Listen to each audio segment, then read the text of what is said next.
Olá a todos, sejam bem-vindos a mais uma aula sobre demanda em segurança de rede de computadores, né? A gente vai falar do segundo módulo e nessa aula a gente vai falar do conceito de introdução à segurança. Basicamente, quando a gente fala de segurança de redes de computadores, nós estamos nos relacionando, por exemplo, com a questão dos perigos que podem acontecer na rede, né? Por exemplo, um ataque, né? De um invasor, nesse caso que a gente vai chamar ele de atacante aqui, não de hacker. Hacker é um tipo de atacante, tá? Então, só pra gente esclarecer isso. Então, a gente vai falar nesse módulo sobre esses tipos de ataques que acontecem, né? Por exemplo, como acontece basicamente essa relação de ataque e atacantes. É, neste módulo, a gente vai apresentar os conceitos necessários para que você consiga entender, por exemplo, as etimologias relacionadas aos ataques mais conhecidos na rede de computadores e também como os mecanismos de defesa. Nas aulas anteriores, a gente falou do conceito de interconexão, revisando a parte de fundamentos de rede de computadores. Mas nessas aulas em sequência, a gente vai falar dessa parte de segurança. Então, nessa primeira aula, a gente vai falar dos conceitos básicos sobre atacantes, ataques e as partes de terminologias de segurança em redes. Então, ao longo dessa disciplina, né, desse segundo módulo, a gente vai falar dos principais mecanismos de segurança. Então, a gente vai tentar entender, por exemplo, como é que acontece os principais problemas de segurança nas redes, como eles são, é, acontece, né? Como é que eles acontecem, esses problemas, e como eles são resolvidos. Então, ela não tem como finalidade, basicamente, de esgotar, por exemplo, a imensa gama de informações da área de segurança, mas certamente vai proporcionar a vocês conhecer os principais termos da área e a forma de como a gente operacionaliza os principais mecanismos de segurança. Então, quando eu falo de segurança, nós estamos nos referindo justamente a usuários que estão conectados de uma forma segura nessa rede. Então, os usuários de um ambiente computacional ele deve conhecer basicamente os mesmos mecanismos relacionados à proteção dos seus arquivos, programas e também de dados relacionados na rede, né? Por exemplo, através da internet. Quando a gente acessa a internet, nós estamos justamente em uma rede e essa rede, ela pode, se você entrar em ambientes, né, inadequados, pode ser que você esteja ameaçado a, a você baixar algum arquivo danificado e danificar seu computador. E isso pode ser um problema pior por conta se a gente compartilhar arquivos, né, que danifiquem máquinas dos outros, nesse caso a rede por completo. Então é comum a gente ficar um pouco apavorado e até mesmo pensar em nosso computador.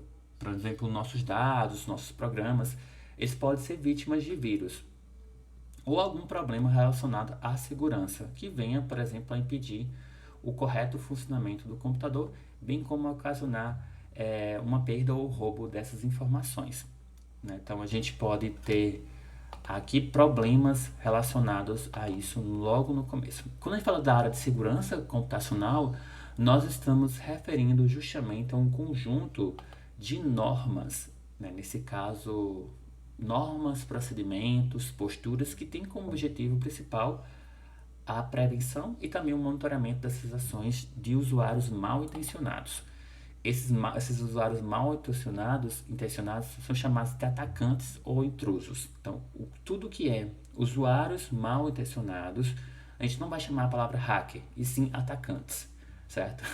Atacantes de um time de futebol, não é esse, mas atacantes que são usuários mal intencionados, nesse caso. Dessa forma, podemos evitar, por exemplo, que eles ataquem ou consigam atingir nossos seus objetivos. Isso pode ser feito de duas formas. Quando a gente fala de atacantes e os seus propósitos, eles podem ter dois objetivos principais: o acesso não autorizado, que aí pode ser o acesso não autorizado ou o uso não autorizado de computadores e suas redes. tem duas diferenças em o acesso não autorizado e o uso não autorizado desses serviços, ou seja, desse computador. Por exemplo, o acesso não autorizado, que é o primeiro que vocês estão vendo aí, acontece quando alguém acessa um ambiente computacional.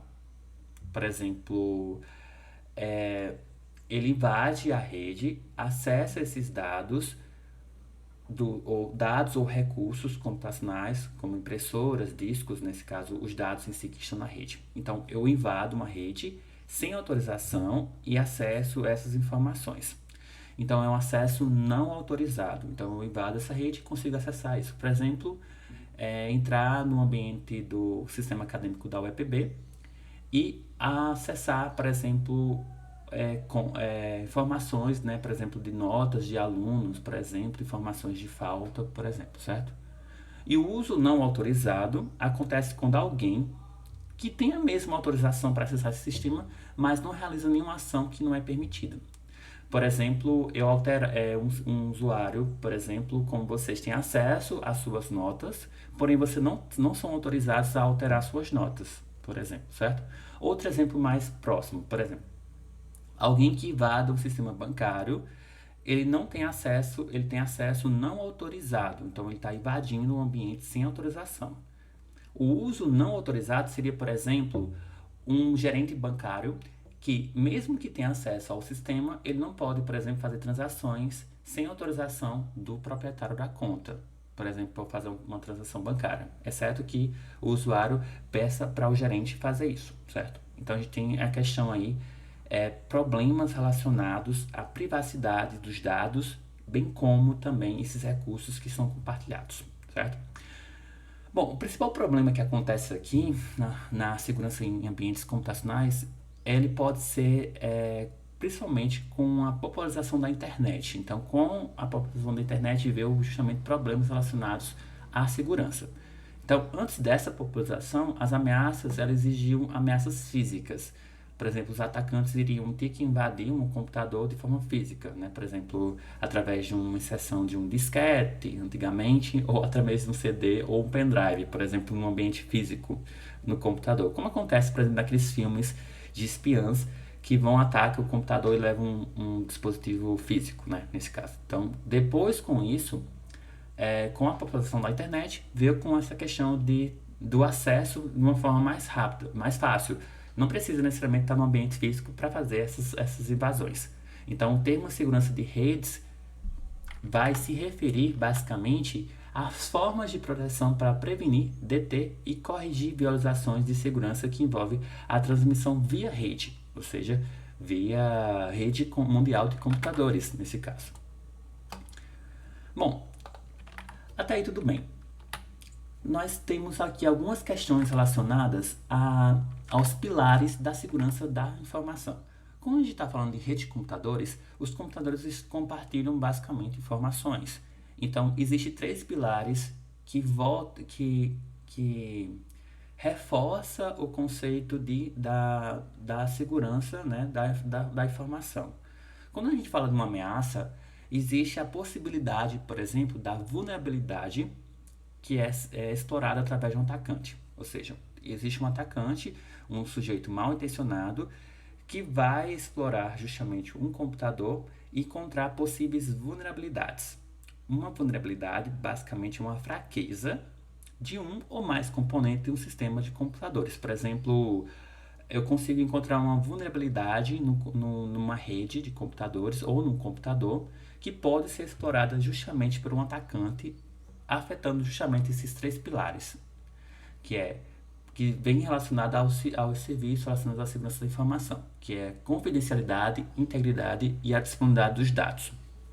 Então, existe basicamente aqui três pilares nesse caso. Então, a primeira é a disponibilidade.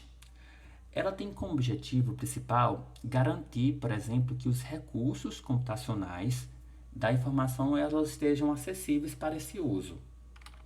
Então, eu tenho aqui. Eu coloquei umas imagens para facilitar um pouco o que é cada um, né? Quando a gente fala de disponibilidade, é estar disponível, né? Então, eu coloquei aqui um símbolo de 24 horas.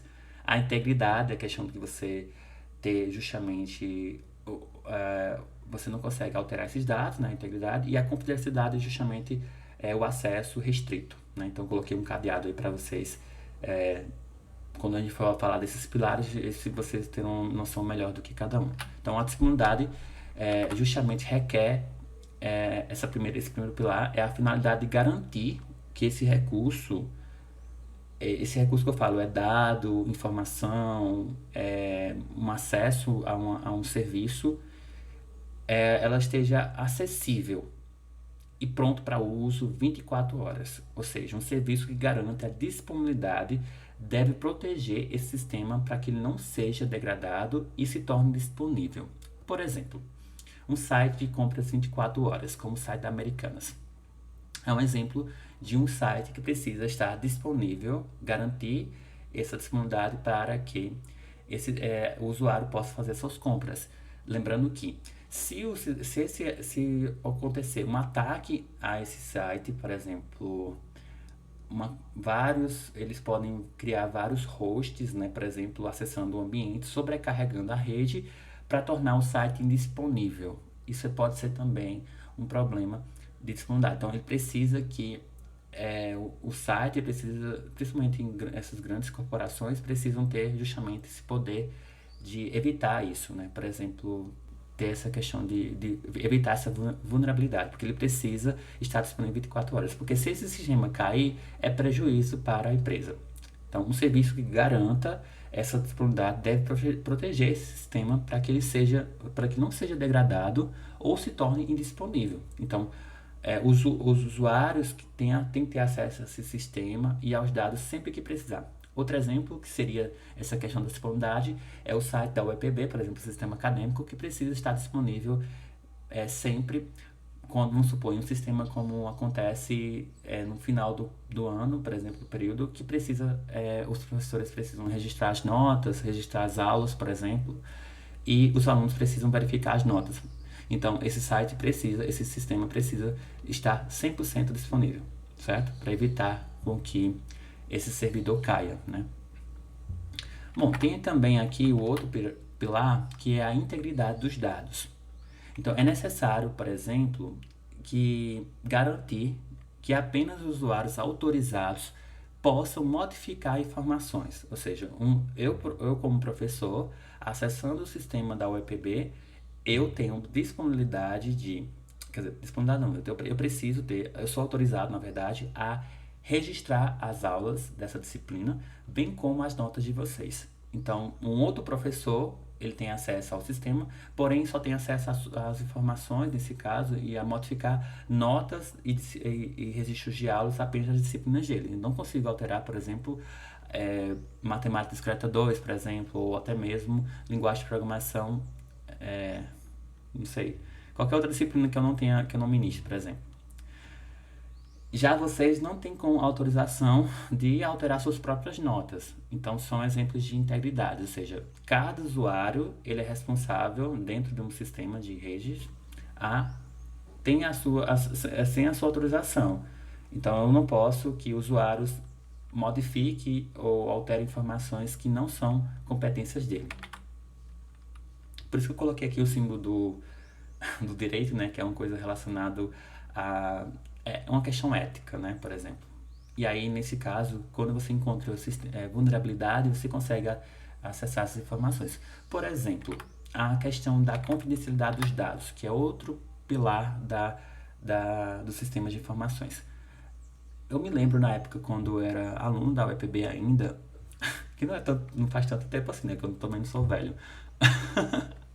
É a questão do acesso às notas dos outros colegas. Por exemplo, eu tinha a URL lá em cima e no final terminava com a matrícula da pessoa.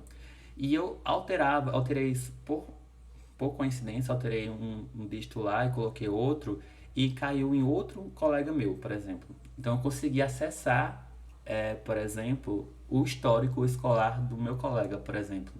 Então, isso era uma falha de confidencialidade dos dados. Então, os dados têm que ter justamente garantir, por exemplo, que apenas usuários autorizados têm acesso a essa informação.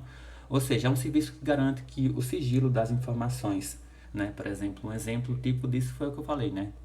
Outro exemplo seria a confidencialidade das contas bancárias, um serviço de segurança que deve garantir que apenas o proprietário da conta tem acesso ao extrato bancário. Outra pessoa não pode ter acesso ao meu extrato bancário, que também seria um desastre, né? Mas tudo bem. Outro exemplo por exemplo, um arquivo de uma prova, de uma disciplina, que eu só posso liberar essa prova no momento em que eu desejar, antes da prova, nesse caso, para evitar com que os alunos peguem essas informações, né, e se preparem. Se bem que os alunos estão bem preparados hoje em dia, né? Enfim, mas aí tem a questão da confidencialidade dos dados. Então, o ataque aqui pode acontecer em um desses três pilares ou até mesmo os três pilares por completo. E um sistema que eu digo que é vulnerável é quando a gente tem uma condição que, quando explorada por um atacante, pode resultar numa violação de segurança. Então, pode-se perceber, por exemplo, que um atacante pode atacar um sistema, violar as questões de segurança e gerar uma vulnerabilidade no sistema, infringindo um desses três pilares que eu acabei de falar. Porém, nem toda vulnerabilidade resulta em uma ameaça. Pode existir casos, né, custos envolvidos durante esse processo. Um exemplo disso justamente por exemplo, vale a pena gastar bilhões de reais para descobrir apenas uma resolução da tela do usuário? Às vezes você percebe que não, né? Por exemplo. Então, um ataque é uma técnica que é utilizada para explorar essa vulnerabilidade. E os ataques podem ser classificados de uma forma teórica e com base na sua categoria. Por exemplo, existem vários tipos de ataques. Nesse fluxo que eu mostro para aqui, nesse caso, essa figura, mostramos exatamente o acesso que é dado, por exemplo, em dois computadores. Vamos supor que A e B sejam dois usuários que estão conectados em uma rede. Então, o A faz o fluxo normal, ou seja, ele consegue, por exemplo, obter a informação, ou seja, enviar o dado para o usuário B. Isso é o fluxo normal, né? Essa figura mostra justamente o fluxo normal da informação, realçando, por exemplo, com essa cor verde, e mostra exatamente que o usuário A está interagindo com o usuário B. As outras figuras, como vocês estão vendo aí, que está nesse bege, são os tipos de ataque que podem acontecer. Nessa segunda figura aí, que é a interrupção, basicamente o que acontece? O fluxo da mensagem ela é interrompido. Por exemplo, o usuário A envia uma mensagem para o usuário B e a mensagem não chega ao seu destino devido a algum tipo de ataque. Por exemplo, um corte de uma linha de comunicação entre A e B. Então, essa categoria de ataque afeta, por exemplo, a disponibilidade dos dados. Por exemplo, o usuário A não consegue acessar o site, né, dos serviços B, por exemplo, porque uma ameaça, né, um atacante atacou o sistema e interrompeu justamente essa comunicação entre esses dois usuários, ou seja, entre os serviços que são oferecidos pelo site Americanas e o usuário A que não consegue comprar. Então eu posso ter justamente afetar a disponibilidade, que é o pilar aí da segurança da informação. Temos também a modificação desses dados. Um usuário não autorizado além de interceptar essa mensagem, ele pode alterar e reenviar para o destinatário, afetando a sua integridade. Ele pode modificar o acesso, né, nesse caso, a informação. Então, o usuário A envia uma mensagem ao usuário B e a mensagem é capturada por um usuário intruso I, que modifica e envia para o usuário B. Já nessa outra figura aí, que é a interceptação, o usuário A envia uma mensagem para o outro usuário B e durante esse envio, um usuário intruso I intercepta e tem acesso a essa mensagem, porém ele não modifica essa mensagem, só tem acesso a essa mensagem, como se fosse vamos supor que seja alguém que hackeou o WhatsApp do colega A e viu que a mensagem que ele viu para o usuário B, por exemplo. Então ele tem acesso às informações. Então ele vai tentar atacar aqui, nesse caso, o pilar da confidencialidade, ou seja, eu estou observando informações e eu estou interceptando essas informações, eu estou capturando elas através da cópia ilegal das informações, né, nesse caso. E, por fim, nós temos um outro tipo de ataque, que é a fabricação.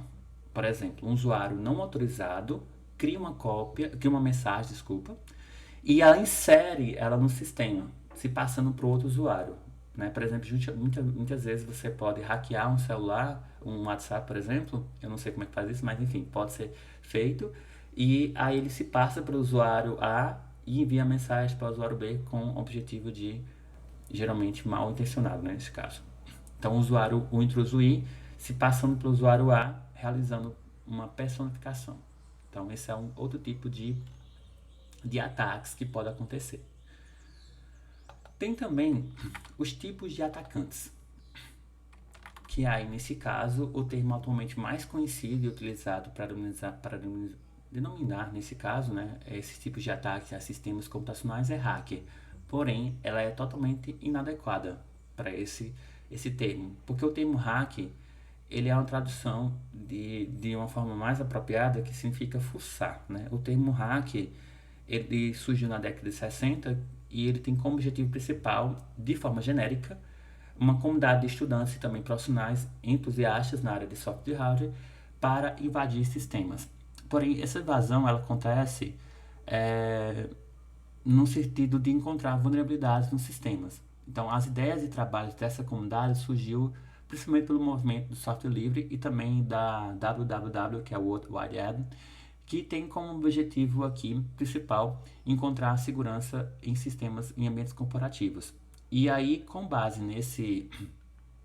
nessa comunidade, o termo hack ele foi bastante utilizado nesse tempo. Porém, todos os tipos de ataques eram relacionados a tipos de hacks, o nome hackers. Então, ao contrário, por exemplo, hacker seria basicamente aqueles que usam o seu conhecimento para atacar sistemas, mas não com o intuito de causar danos à sua vítima.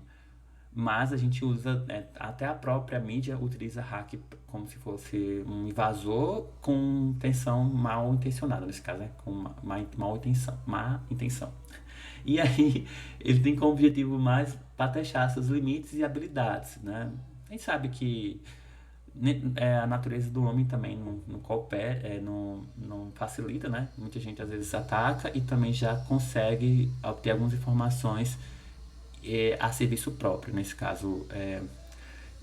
Porém, o termo certo, se você for utilizar invadir um sistema e roubar informações e causar danos às suas vítimas, o termo seria mais correto, seria chamado crackers, que são sujeitos mal intencionados que têm como objetivo um retorno financeiro ou simplesmente para divertimento malicioso. Por exemplo, às vezes você tem sites que colocam invade contas de Twitter, de Instagram, essas contas mais oficiais, e aí coloca tipo uma mensagem contrária, né, ao que a pessoa defende, né, por exemplo. Existem outros termos conhecidos na comunidade para esses tipos de atacantes. Os mais comuns são esses. Script kidders, nesse caso são garotos de script, na tradução literal, é um termo bastante depreciativo para ser usado, por exemplo, com craques que são chamados inexperientes. São inexperientes por quê? Porque eles usam ferramentas de ataques que são desenvolvidos por outras pessoas e são obtidos na internet. Eles fazem esses ataques, né, como se fossem novatos ou iniciantes, sem saber necessariamente ou exatamente o que estão fazendo. Então ele pode simplesmente às vezes pegar um vídeo, como hackear alguma coisa. Aí eles reproduzem aquele vídeo, mas ele não sabe o que está acontecendo. Então são hackers, são crackers, né, nesse caso, inexperientes. Tem os cyberpunks, que são aqueles que realizam ataques também por puro divertimento e desafio. E aí eles são responsáveis também por encontrar vulnerabilidades em sistemas e às vezes divulgá-las na internet, trazendo algum benefício às organizações. Normalmente esse termo ele é associado ao termo craques paranoicos, que acreditam em teorias da conspiração e na possibilidade, por exemplo, dos governos vigiarem todas as comunicações entre cidadãos. Então, as suas ações são basicamente relacionadas a cunhos de protestos, né? Eles são geralmente pessoas que acreditam, né, nessas questões de vigiar esses dados, né? Usam são paranoicos, né, nesse caso, essas teorias da conspiração. Temos insights, que são responsáveis basicamente por ataques dentro da própria organização. Então, por exemplo, são funcionários que estão descontentes com o seu trabalho, então geralmente ele ataca esses sistemas, né, fazendo espionagens na própria empresa. E ele tem como objetivo verificar, né, dar prejuízos com fraudes financeiras e com abusos nessas redes internas. Os dois últimos termos referem-se a um positivo e outro negativo. White hats, eles são conhecidos basicamente como crackers, né? Basicamente, que eles usam seu conhecimento para justamente fazer... desculpa, não são crackers, são hackers nesse caso, né? Porque a gente usa muito o termo black, né, como fosse algo negativo, e white, né, como algo positivo, né, white. E a gente tem aqui basicamente, né, o hacker sendo essa primeira visão, né, para visão positiva, que eles estão dentro da lei, né, como se fosse, por exemplo, o Google mesmo, eles contratam pessoas para encontrar vulnerabilidades no seu sistema, por exemplo. Então, eles são contratados pela própria empresa para verificar níveis de segurança nas redes, né, por exemplo, dessas principais empresas. Já o que refere-se à visão negativa é o black, que aí tem a visão também conhecida como crackers, né? Então eles têm como objetivo principal encontrar vulnerabilidades, mas também com objetivos ilícitos, como roubo de informações secretas e também quebra de sigilo, né, por exemplo, de segurança dos dados. Então geralmente eles pedem uma recompensa para esses dados para não vazar. Então tem essas duas visões, certo? Esses dois tipos de atacantes. Bom, tem também aqui os principais tipos de ataque. Os ataques aqui podem ser de duas maneiras. Os ataques podem ser locais ou remotos. Um atacante, por exemplo, ele pode causar diversos tipos de problemas às suas vítimas. Por exemplo, desde dos transtornos relacionados a dados, a seus dados pessoais ou a prejuízos financeiros. Então, a gente tem aqui essa terminologia relacionada para definir e também para classificar os tipos de ataques. Então, muitos desses termos são conhecidos na sociedade. A gente fala, por exemplo, vírus. Vírus é um termo conhecido nosso. E ele também é um tipo de ataque, né? Então, os ataques eles podem ser locais ou remotos. Os locais são aqueles que são originalmente oriundos de uma máquina específica que está sendo atacada, ou seja, um computador sendo atacado. E de forma local, né? Por exemplo, eu acesso essa máquina e faço o acesso diretamente. E o ataque remoto pode ser originalmente de qualquer máquina conectada a uma internet, ou seja, geralmente relacionada a uma rede de computadores. Por exemplo, quando você entra na internet, você está vulnerável, né, por exemplo, a uma ameaça virtual. Então, a gente vai listar aqui alguns desses principais tipos de ataques. Um dos primeiros é o vírus, que a gente já viu isso aqui, né, você já deve ter falado, é conhecido nosso, né, é um tipo de ataque que é realizado através de um software malicioso que pode destruir dados. Ele destrói dados, altera o funcionamento de softwares, danifica o hardware, raramente, mas pode danificar. O vírus pode também ser replicável. Ele passa de um computador para outro. Se você pegar um pendrive, colocar nele, colocar em outro, né, ele vai danificando os outros computadores. Então, o vírus é um termo muito conhecido dentro da computação e também da comunidade. Todo mundo sabe o que é um vírus, né, o termo. E ele pode ser confundido com o termo verme ou cavalo de Troia. A contaminação de um computador por um vírus, ele requer alguma interação do usuário. Por exemplo, o usuário executa um arquivo infectado recebido em um anexo de um e-mail. Também pode ser, o usuário utiliza arquivos infectados no pendrive ou no CD, por exemplo, isso é o mais comum, né? Quando você executa o vírus diretamente. Ou baixa um arquivo, por exemplo, você acha que é um programa para o seu computador e às vezes baixa um vírus e executa na máquina. Então, o computador do usuário ele está diretamente propício a realizar esse tipo de ameaças com o vírus.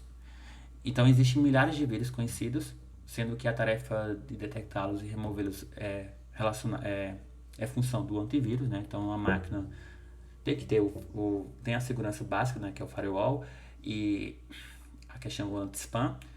Isso aí já é para o e-mail, mas tem que ter no computador um antivírus, geralmente, principalmente na comunidade, para Windows, né? Principalmente. E esqueci agora o outro, como é da Apple, né? Que tem também um sistema próprio dele, que é o Mac. Bom, existe o outro, né? Que é o cavalo de Troia, que também são danos causados relacionados ao envio de senha de arquivos.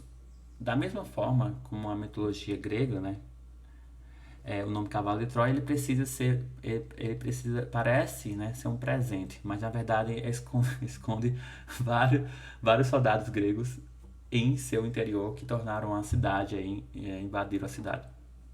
Então os cavalos de Troia atuais são outro tipo de ataques que acontece, que é realizado através de um programa de computador, que parece ser legítimo, mas na verdade esconde funcionamento e compromete a segurança. Por exemplo, às vezes você executa um programa que você parece que é um presente, né, tipo algo positivo, mas está replicando, na verdade está baixando também junto outras ameaças. Diferentemente do vírus, eles não criam réplicas. Os danos causados vão desde licenças, por exemplo, e arquivos do computador, porque às vezes o vírus tem a opção mais de danificar, né, o sistema.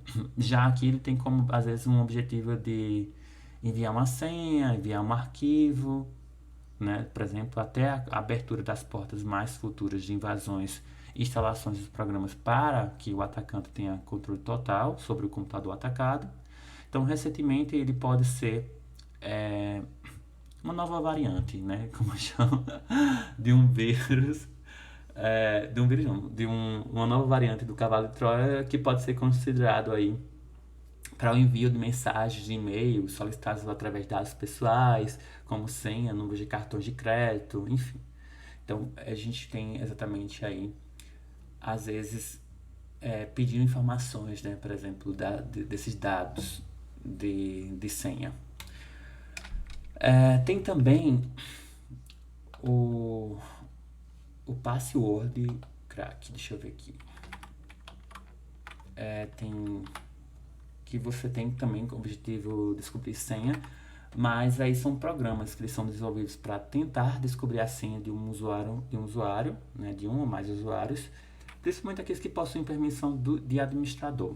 Então, ele consegue, é um programa que fica testando senhas, né, basicamente, forçando por inúmeras tentativas, conhecido como chamado força bruta. Então, ele é um método que vai tentar encontrar a senha. Forçando o sistema na força bruta. Então, apesar de ser conhecido como ataque local, atualmente ele pode ser aplicado remotamente também. Tem também o worm ou verme, né? É similar a um vírus, porém tem a capacidade de replicar de uma forma automática. Enquanto o vírus ele é reproduzido, né, quando você clica no executável, por exemplo, já isso aqui pode acontecer de forma automática.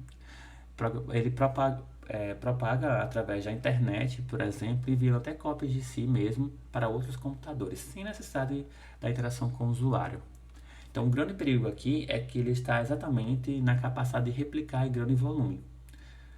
Por exemplo, enviar cópias de si mesmo a todos os computadores de uma rede local, alastrando-se rapidamente.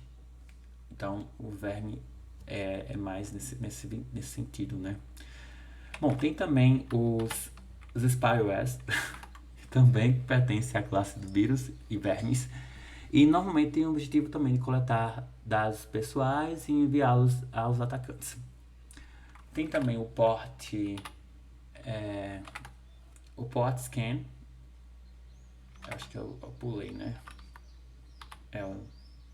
Tem os port scans que é basicamente porque a gente vai falar na aula 13, aula 23, desculpa, ou é 22 ou 23. A gente vai falar do TCP UDP, aí a gente vai falar do conceito de vulnerabilidade que acontece nessa porta.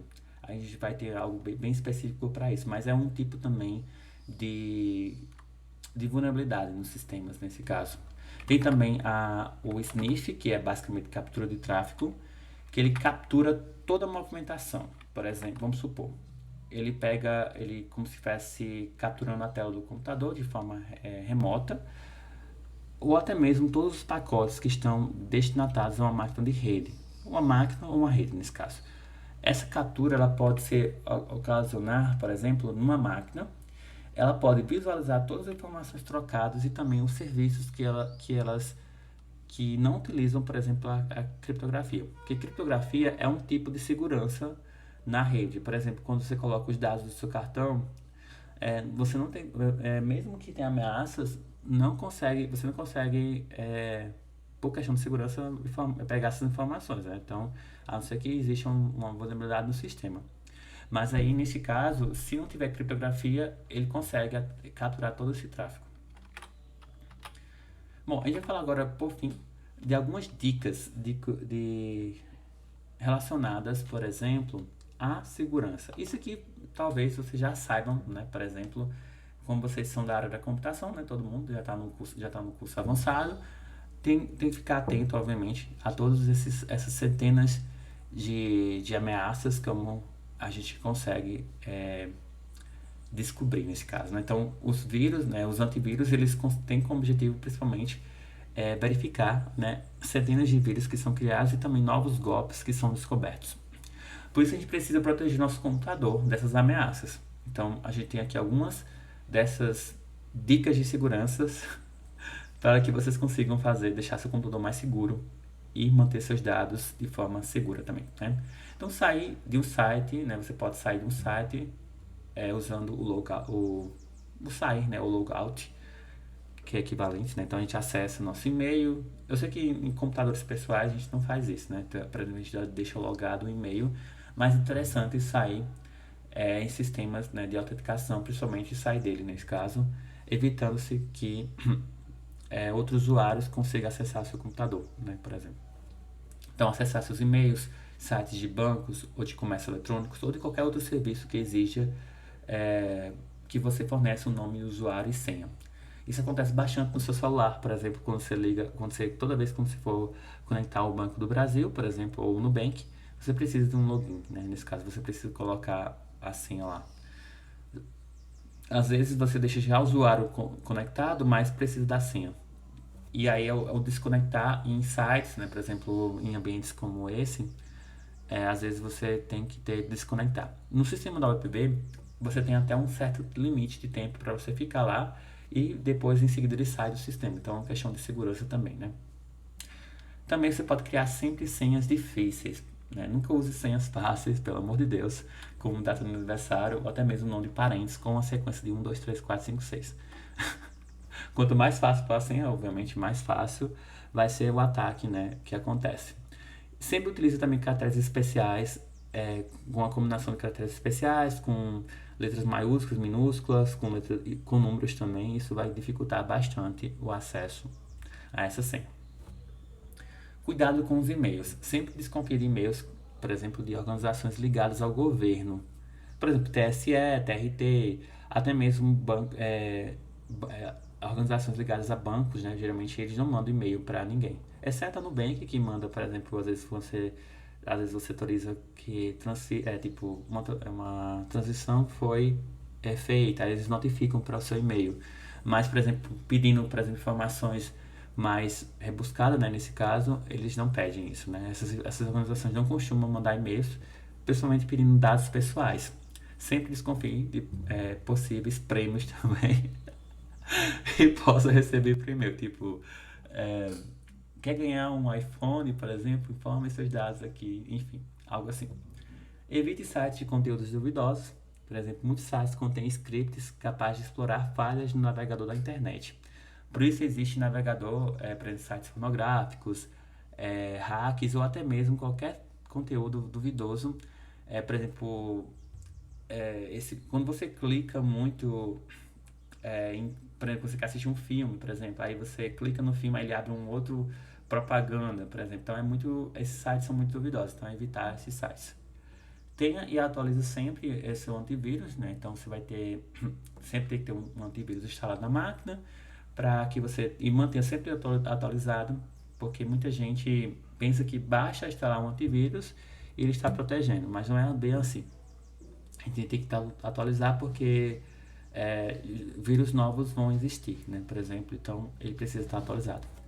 E também nunca baixe e execute arquivos que não são solicitados, né? Por exemplo, as extensões, principalmente a exe, né? Que é o executável do Windows, às vezes você baixa e a gente danifica às vezes o computador.